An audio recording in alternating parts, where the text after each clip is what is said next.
தாட்சாயினி தேவியின் பதில். சிவனின் இந்த பதிலை சற்றும் எதிர்பாராத தாட்சாயினி தேவி மீண்டும் அதிர்ச்சியில் உறைந்தார்.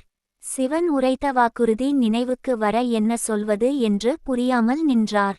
ஏனெனில் ஒரு புறம் தன்னை ஈன்றெடுத்த தந்தை, மறுமுனையில் தன்னை கரம் பிடித்த கணவன். தாம் சொல்லும் முடிவால் யாராவது ஒருவரின் மனம் கண்டிப்பாக புண்படும் என்பதை அறிந்த தாட்சாயினி தன் முடிவை சொல்ல ஆயத்தமானார்.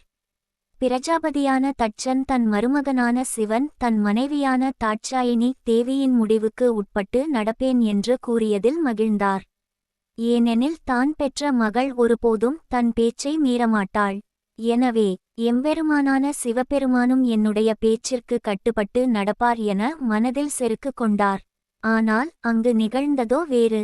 தாட்சாயினி தேவி தன்னுடைய கணவர் கைலாய மலையிலே தான் இருப்பார் என்று திடமாக கூறினார். இதை சற்றும் எதிர்பாராத பிரஜாபதியான தட்சன் திகைப்புற்று நின்றார். தன்னுடைய மகளை சமாதானம் செய்ய முயன்றும் பலனின்றி போனது. நாம் நினைத்த எண்ணம் அரங்கேறவில்லையே என்னும் ஆதங்கத்துடனும் வருத்தத்துடனும் தன் மகளிடமிருந்து பிரியா விடை பெற்று சென்றார். இந்நிலையில் பிரம்ம தேவர் அனைத்து தேவ தேவியர்களையும் அழைத்து ஒரு வேள்வி நடத்த ஏற்பாடு செய்தார். அந்த வேள்விக்கு சிவபெருமான் மற்றும் திருமாலும் அழைக்கப்பட்டனர். பிரம்ம தேவரின் மகனான பிரஜாபதியும் கலந்து கொள்ள அழைப்புகள் விடுக்கப்பட்டன. இந்த செய்தியை தன் ஒற்றர்கள் மூலம் தாரகாசுரன் அறிந்தார். இன்று தான் எதிர்பார்த்த தருணம் வந்துவிட்டது என்று கூறி மகிழ்ந்தார். பின் தன் படையில் உள்ள வீரர்களில் எளிதில் ஒருவரின் உருவத்தைப் போல் மாறக்கூடியவர்களை அனுப்பி சிவபெருமானையும் தாட்சாயினி தேவியையும் தனித்தனியே பிரித்து தகுந்த நேரத்தில் தனிமையில் இருக்கும் தாட்சாயினி தேவியை கொல்ல ஆணை பிறப்பித்தார். கைலாய மலையில் இருந்து சிவனும் தாட்சாயினி தேவியும் வெளிவரும் தருணத்திற்கு அசுரர்கள் காத்திருந்தனர். அவர்கள் எதிர்பார்த்த தருணமும் வந்தது.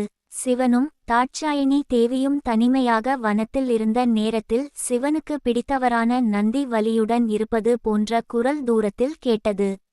இதை கேட்டதும் தாட்சாயினி தேவி தன் கணவரான சிவபெருமானிடம் நந்திக்கு ஏற்பட்டுள்ள துயரத்தை போக்குமாறு கூறினார். ஆனால் சிவபெருமான் நந்திக்கு ஒன்றும் ஆகாது தேவி என ஆறுதல் கூறினார். மீண்டும் மீண்டும் அந்த வலியுடன் வந்த குரலை கேட்டு தேவி பயந்து நந்திக்கு ஏதோ ஆபத்து என எண்ணி சிவபெருமானை அனுப்பினார். இன்னும் தொடரலாம். அடுத்து வருவது சிவபெருமான் போல் உருவம் தரிக்கும் அசுரன். இந்த வீடியோ பிடிச்சிருந்தால் லைக் பண்ணுங்க, ஷேர் பண்ணுங்க, கமெண்ட் பண்ணுங்க. மறக்காக இந்த சேனலை சப்ஸ்கிரைப் பண்ணிக்கோங்க. பெல் பட்டனில் ஆல் என்று செலக்ட் செய்து வைத்துக்கொள்ளுங்கள். அப்பதான் நான் அடுத்தடுத்து போடும் வீடியோக்கள் உங்கள் நோட்டிபிகேஷன்ல வரும். நன்றி, வணக்கம்.